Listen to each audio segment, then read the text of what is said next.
In the dim candlelit halls of medieval monasteries, where silence echoed louder than words, there was one subject more feared than famine, war, or plague: desire.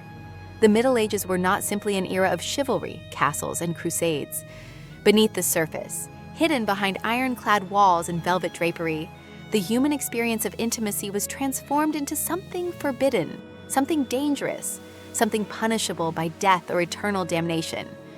It wasn't just about what people did in the shadows. It was about what they thought, what they dreamed, what they feared would send their souls straight to hell.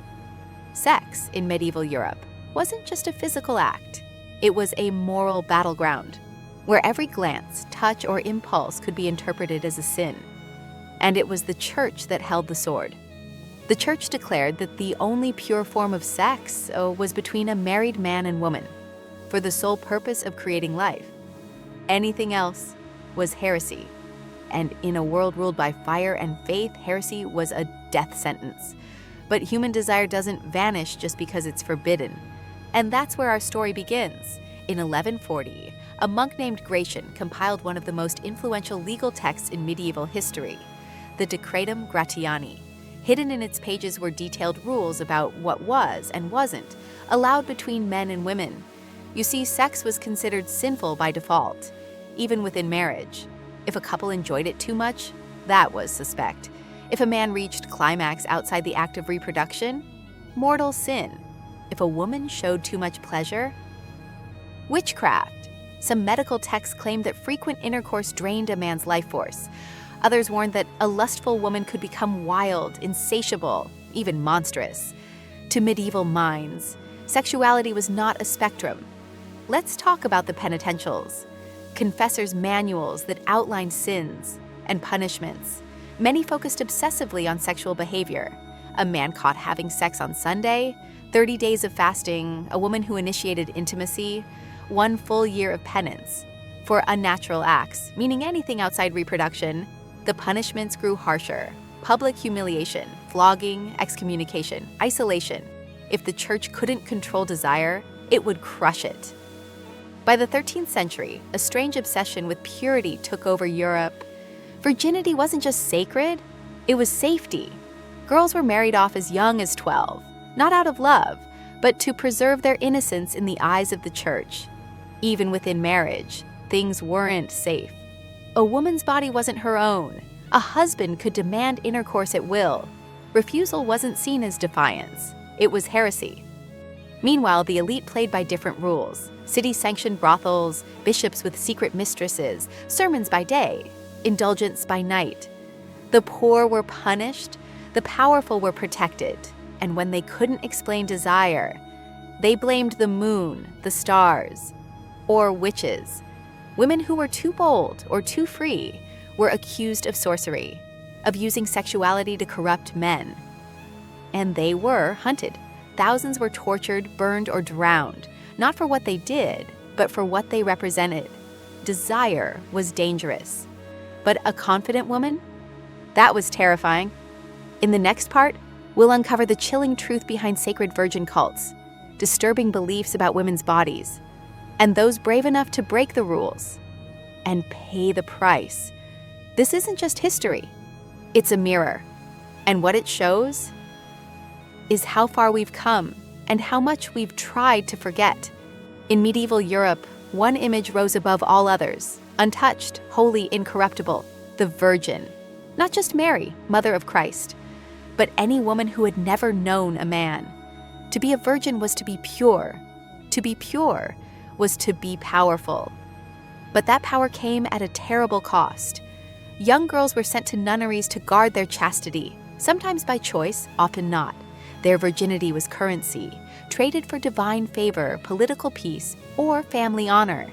In the minds of the faithful, these women were closer to God, but in reality, they were prisoners of a myth. The church created a cult around these women: virgin martyrs, Saint Agnes, Saint Cecilia, Saint Lucy. Each one supposedly died resisting sexual temptation, or men who tried to defile them. Their virtue was praised more than their voices, their deaths celebrated more than their lives. Meanwhile, outside the cathedrals, medieval medicine waged war on the female body. Doctors, always men, believed women were unstable, leaky, full of dangerous humors. One 14th century theory claimed women were colder and wetter than men, and therefore more emotional, irrational, and sexually voracious. They thought a woman who didn't regularly release her fluids would go mad. These beliefs gave rise to treatments as invasive as they were cruel. Midwives were forbidden from practicing real medicine.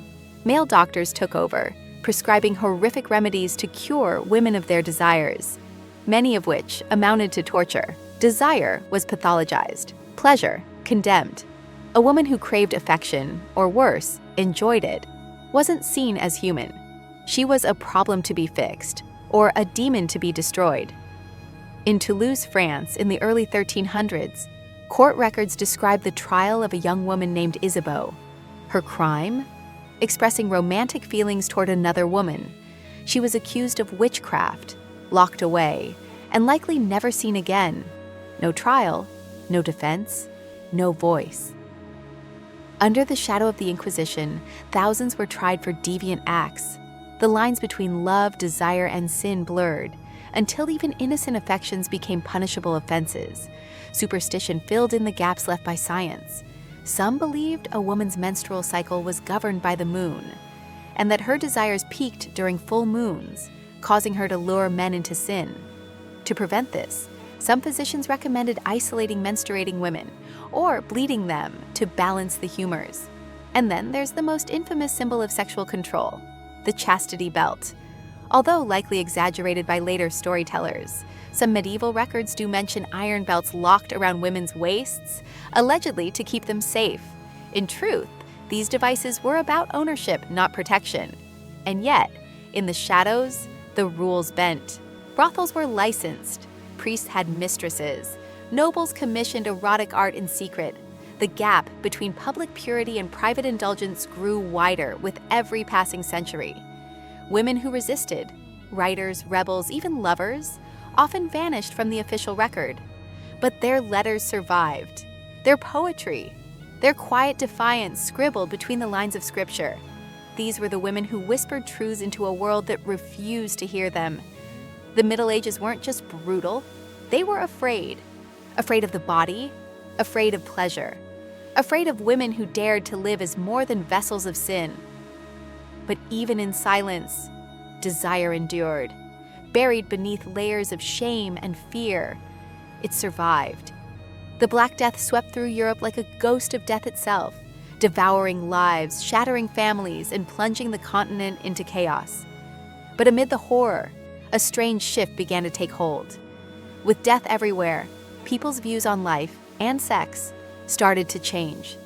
Secret fertility cults emerged, hidden societies that celebrated the very thing the church feared most, life and desire. These groups worshiped the earth, the moon, and the cycles of nature, performing rituals to honor fertility and passion. In a world obsessed with control, these were acts of rebellion. The rituals were often misunderstood and vilified by the church as witchcraft.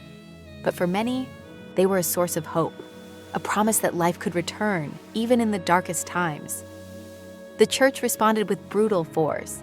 Thousands more were accused of witchcraft. Women and men alike were tortured, their bodies destroyed to send a message. Desire outside the church's control was a weapon of the devil. Yet even with fear and death all around, human desire could not be extinguished. In secret, lovers met. Passion flourished in hidden chambers and shadowed forests. It was a silent war, a battle between the chains of repression and the flames of freedom. And through it all, the stories that survived are fragments, whispers lost between the lines of official history. But those whispers tell us something powerful, that the human spirit and the desire to love and be loved is stronger than fear. The Middle Ages were a time of darkness, yes, but also of resilience.